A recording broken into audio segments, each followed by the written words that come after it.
এইভাবে ছোট মাছের চচ্চড়ি করলে যে কোনো খাবারের স্বাদকে হার মানাবে।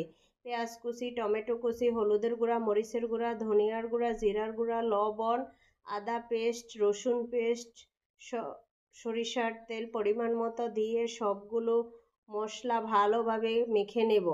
যত ভালোভাবে মাখাবেন তত এর টেস্ট বেশি হবে। এরপর ছোট মাছগুলো দিয়ে আবারও ভালোভাবে মেখে নেব, যাতে মশলাটা ভালোভাবে মাছের সাথে মিশে যায়। মাখানো শেষ হয়ে গেলে পরিমাণ মতো ঝোলের পানি দিয়ে বসিয়ে দেব একেবারে। আমি আর এক্সট্রা কোনো পানি দেব না। এই ছোট মাছের ঘ্রাণে পাড়া প্রতিবেশী সবাই দরজায় হাজির হবে। এই চচ্চড়ি একবার খেলে মন ভরবে, কিন্তু মন চাইবে বারবার এই চচ্চড়ি দিয়ে ভাত খেতে। মাখানোর সময় আলুগুলো দিতে আমি ভুলে গেছি, তাই আলুগুলো আমি উপর থেকে ছড়িয়ে দিলাম। এই তো আমার রান্না কমপ্লিট। এখন ধনিয়া পাতা কুচি ছড়িয়ে দিয়ে পরিবেশন করে নিব।